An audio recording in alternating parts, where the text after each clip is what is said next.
Bonjour à vous les Astrams, ODH Notes, auditrices, auditeurs ou simples curieux ou curieuses qui découvrent pour la première fois une vidéo d'ODH TV. Bienvenue dans cette nouvelle édition d'Orbital News.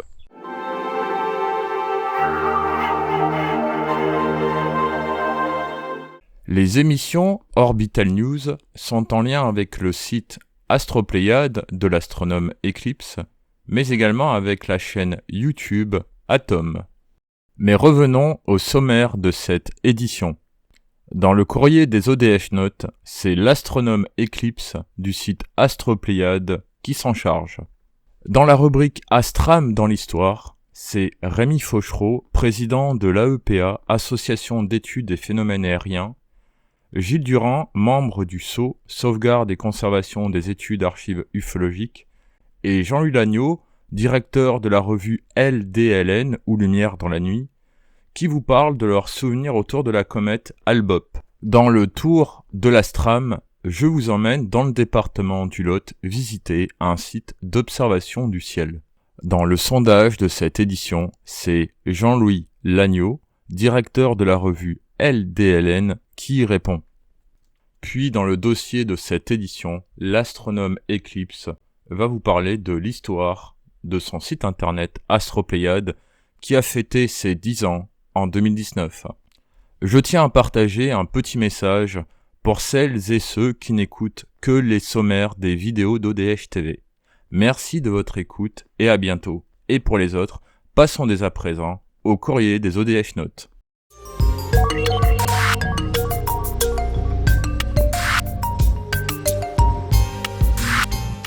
Est-ce que tu auras un petit message pour les astronomes amateurs qui sont confinés comme tout le monde? Oh oui, pourquoi pas. Oui, j'ai une pensée toute particulière pour les astronomes amateurs et professionnels avec qui j'échange souvent. On a tous très hâte de se retrouver. Et ce qui est clair, c'est que lorsque nous en aurons la possibilité, nous nous retrouverons dans les observatoires, au sein des clubs d'astronomie, lors des rassemblements. Ce n'est pas pour tout de suite, malheureusement, mais nous avons tous vraiment envie de nous revoir, d'observer ensemble. Donc, on sait patienter. L'astronomie est école de patience. Les programmes spatiaux durent parfois plusieurs années. Les comètes ne viennent pas tous les ans, donc parfois il faut attendre plusieurs décennies avant d'en revoir certaines. Donc on est habitué en astronomie au long terme. Donc bon, une attente de plus, une attente de moins, ce n'est pas gênant. Mais voilà, s'il y a des astronomes qui m'écoutent, s'il y en a qui me connaissent, déjà messieurs, mesdames, j'ai hâte d'échanger à nouveau avec vous sur le terrain. Et je pense qu'on savourera d'autant plus nos observations sous la voûte céleste.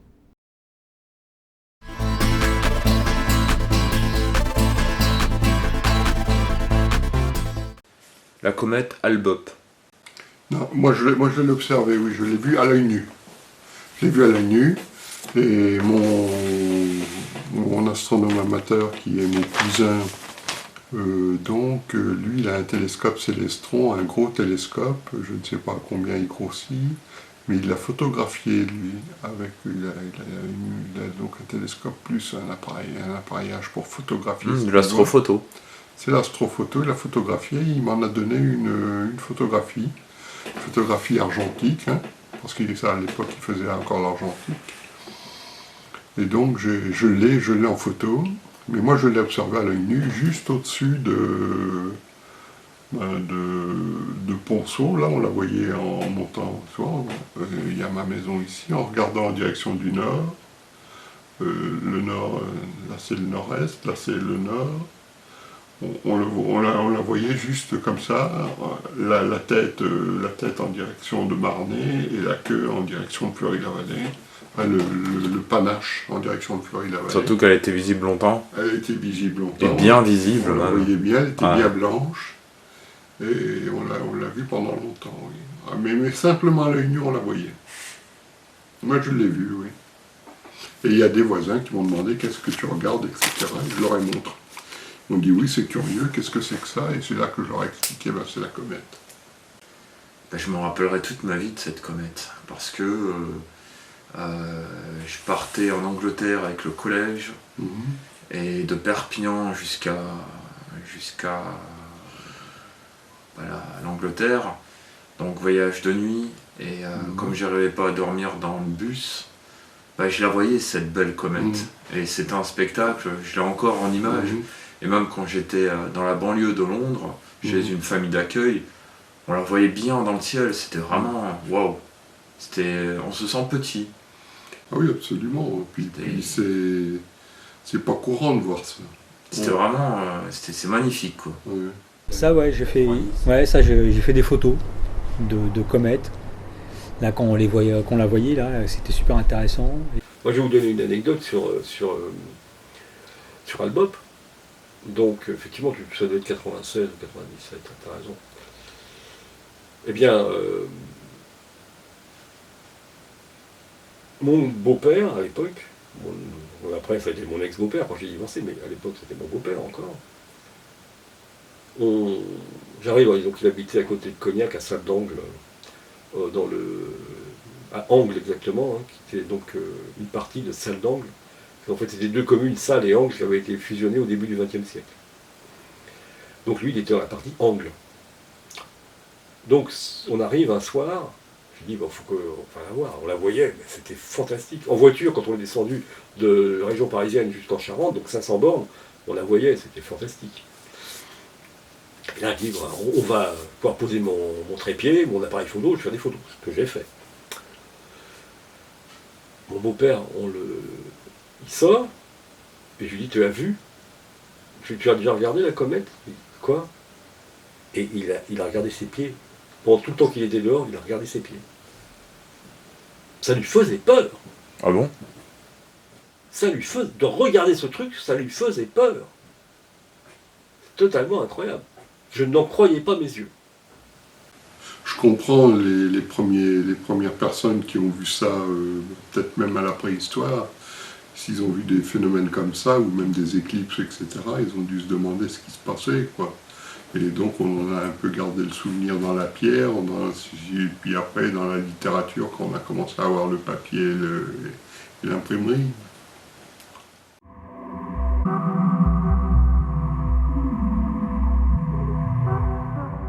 Retrouvons dès à présent Gilles dans le tour de l'Astram. Il vous fera visiter un site d'observation du ciel.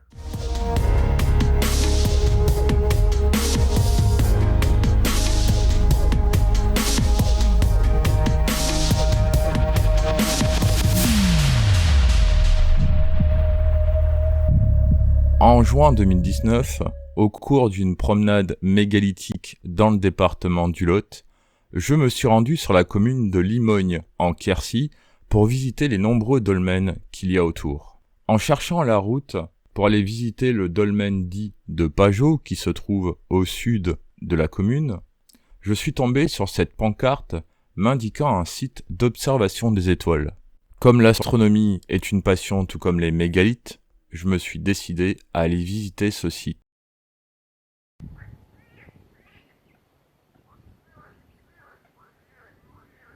Le site d'observation astronomique de Limogne en Quercy est un lieu préservé loin de la pollution lumineuse des villes qui vous permet de profiter de la beauté du ciel nocturne des côtes du Quercy, autant dire du Triangle Noir.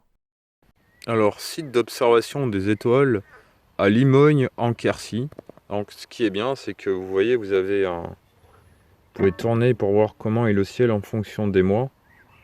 Donc ici, quoi, dans le ciel de Limogne en Quercy, je rappelle que je suis dans une zone où il y a très peu de pollution lumineuse.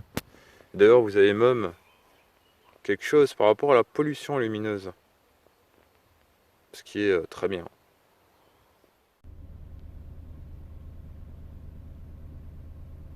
La commune de Limogne est signataire de la Charte pour la protection du ciel et de l'environnement nocturne depuis avril 2012. Elle est également lauréate du concours Villes et Villages étoilés depuis 2013, récompensant ses efforts pour la préservation du ciel étoilé et notamment pour son extinction totale de l'éclairage public en deuxième partie de nuit.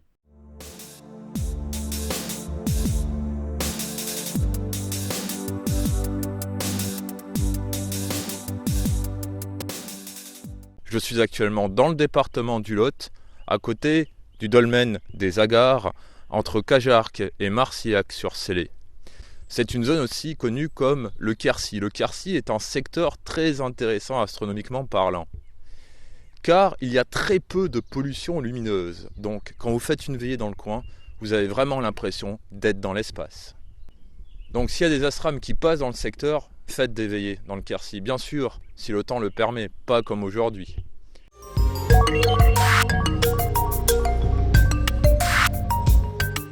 Donc tu as dit que tu aimais bien observer le ciel, les météores, mais est-ce que tu as une constellation que tu préfères à une autre? Orion. Orion, ouais. Non, parce que quand j'étais gamin, j'allais dans un planétarium et je me rappelle que le monsieur qui était là, qui était passionné du ciel, qui me racontait plein d'histoires, nous parlait de mythologie. Et nous parlait d'Orion et de la mythologie d'Orion là. Et je trouve ça passionnant qu'en fin de compte, chaque constellation, chaque étoile presque dans le ciel peut raconter une histoire.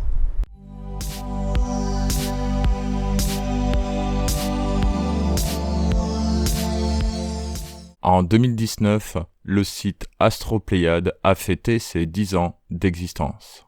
Je retrouve dès à présent l'astronome Eclipse, fondateur de ce site, aux rencontres de l'espace d'Oriol, dans les Bouches-du-Rhône, qui va vous raconter l'histoire d'Astropléiade.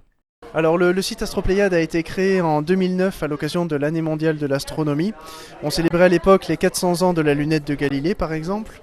Et c'est à ce moment-là que je me suis dit, pourquoi ne pas créer mon propre site? Alors effectivement, en 10 ans, déjà une décennie, ça passe vite, mais il s'en est passé des choses sur ce site. Donc 10 ans déjà, 10 ans que l'on fête lors des rencontres de l'espace d'Oriol. Nous faisons d'une pierre deux coups. On en profite pour croiser cet anniversaire avec celui du cinquantenaire de la mission Apollo 11. Donc nous fêtons plusieurs choses aujourd'hui et dans la joie, puisque outre l'événement d'Oriol avec des invités de marque, je fête les 10 ans du site avec des passionnés, des amoureux de l'exploration spatiale et de l'astronomie.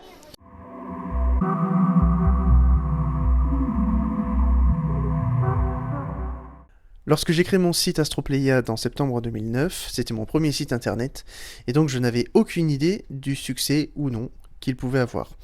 Quand je l'ai créé, je voulais évidemment me faire plaisir, et ensuite partager ma passion avec les internautes. Mais durant les premiers jours, ce ne sont que mes proches qui sont venus, puisque le site n'était pas encore bien référencé sur les moteurs de recherche.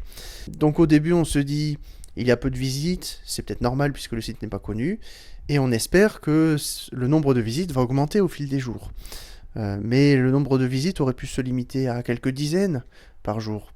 Comme il aurait pu monter jusqu'à quelques centaines, quelques milliers. On ne peut pas avoir une idée de cette croissance, de cette augmentation du nombre de visites. Donc durant les premières semaines, le site était vraiment très très modeste. En même temps, c'était normal puisque c'était un petit site, il n'y avait que quelques pages. Le contenu était complet, mais par article, c'est-à-dire que chaque article était opérationnel, il n'y avait pas de mise à jour à ajouter, mais il n'y avait que quelques dizaines de pages. Alors aujourd'hui, évidemment, le site est beaucoup plus grand, et au fil du temps, sa popularité a augmenté. Quand j'étais donc dans les débuts de mon site, j'espérais que le succès soit au rendez-vous le plus tôt possible et le plus longtemps possible. Alors au bout de 10 ans, je peux le dire, c'est facile. Oui, maintenant, le site connaît son succès, il marche bien. Il y a des visiteurs qui viennent du monde entier. Le site, je le rappelle, est traduit en 22 langues, donc c'est quand même pas rien. Le contenu ne cesse de s'étoffer, d'être mis à jour aussi. Donc finalement, c'est un site qui reste vivant depuis le début, qui n'a pas connu de moments difficiles. Mais je dois quand même reconnaître que plusieurs fois, je me suis demandé si cette vie ne pouvait pas disparaître à un moment donné. On peut tout à fait, à un moment donné, mettre à jour le site, par exemple changer son apparence, à un point tel que les visiteurs n'aient plus envie de venir. Le site peut tout à fait déplaire de par son esthétique. Le site peut aussi devenir obsolète via les connaissances qui ne sont plus mises à jour. Ça peut tout à fait arriver. Et ça, c'est un risque qui est tout le temps présent. Et donc souvent, je me suis dit, pourvu que ça ne m'arrive pas. Je me souviens d'un incident technique il y a quelques années par rapport à la sécurité. Le site a toujours été sécurisé, mais un jour, j'ai tenté d'employer une technologie complémentaire pour protéger mon site. Et il s'avère que ça fonctionnait, mais pas de la façon dont je l'avais prévu.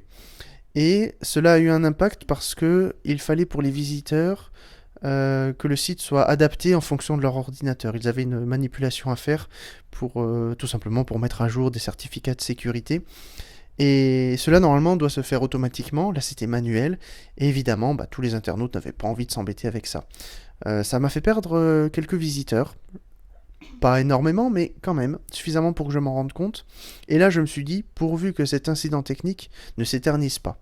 Ça a duré quand même plusieurs mois le temps que je trouve des solutions fonctionnelles. Bon, le site a survécu, il n'y a pas eu de problème, et maintenant c'est reparti, tout va bien.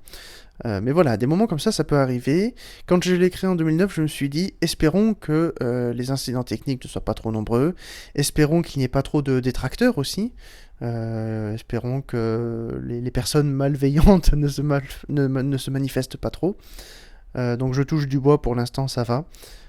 Par contre, ce que je ne pensais pas quand j'ai créé mon site, c'est la portée qu'il puisse avoir. C'est-à-dire que quand je l'ai créé, je voulais partager ma passion. Ça, je l'ai dit plusieurs fois.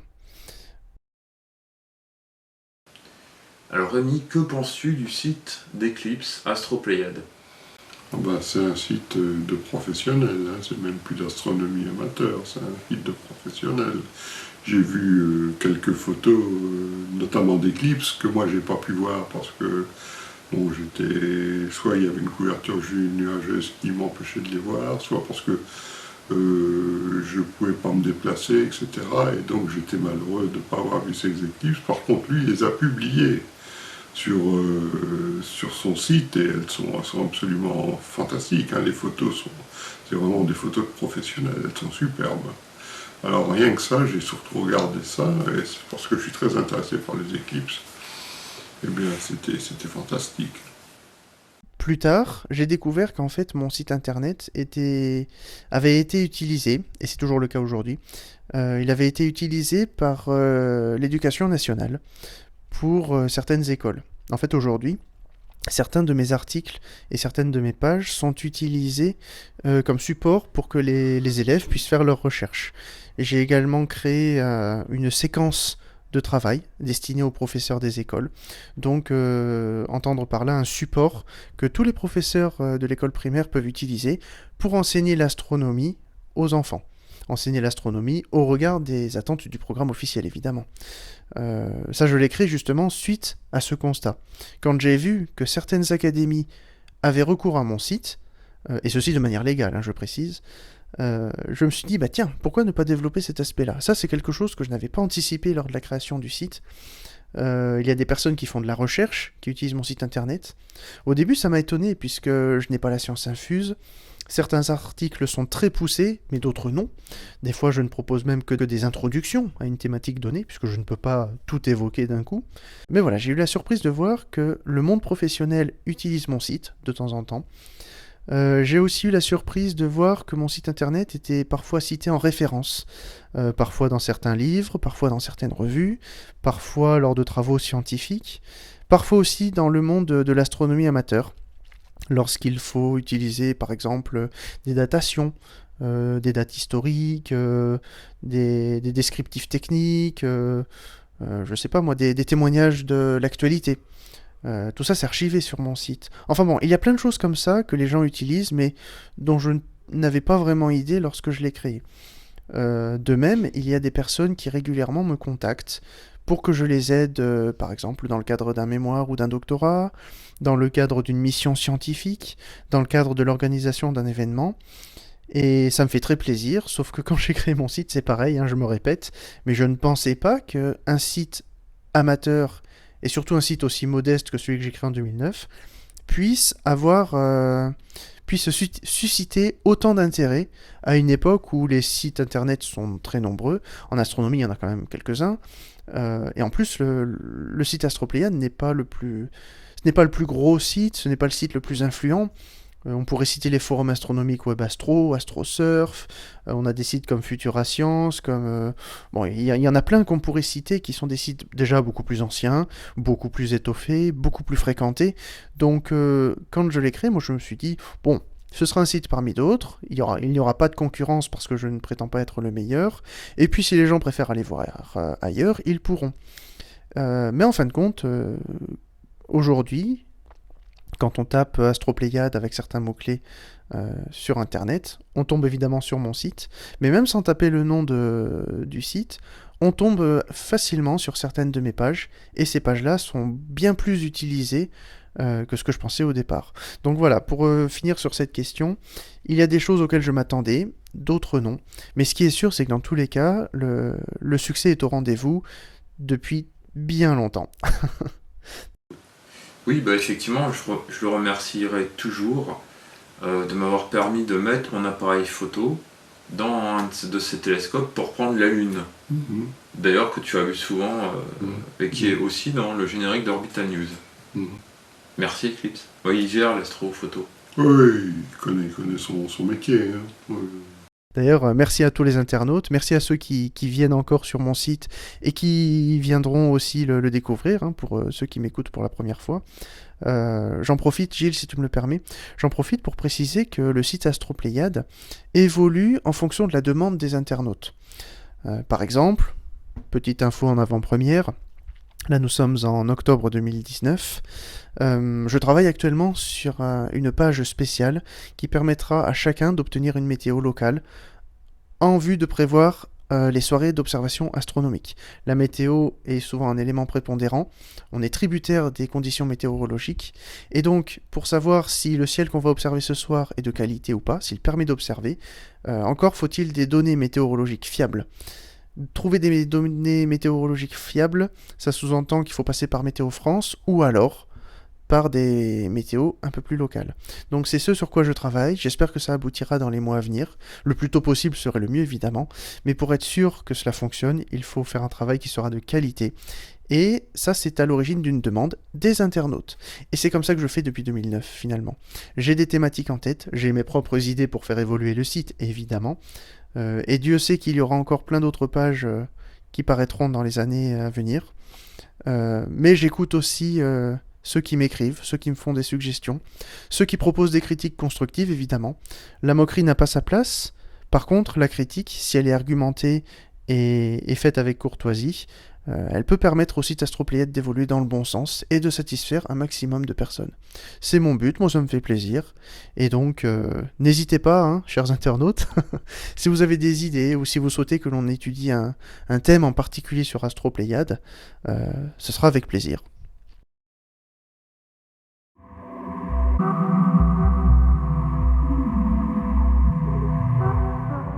Voilà, c'est la fin de cette édition. Je tiens à remercier les intervenants, mais également les membres de l'équipe d'ODH TV, les partenaires et vous autres, abonnés, auditrices et auditeurs. Je vous donne rendez-vous à la prochaine édition qui sera un épisode spécial, un hors-série, une suite à un épisode qui avait été diffusé ces dernières années sur le compte ODH TV Archives, qui sera animé intégralement par l'astronome Eclipse du site Astropléiade. Je vous donne donc rendez-vous dans cette prochaine édition d'Orbital News. Je vous souhaite une excellente journée et à très bientôt sur ODH TV. Au revoir.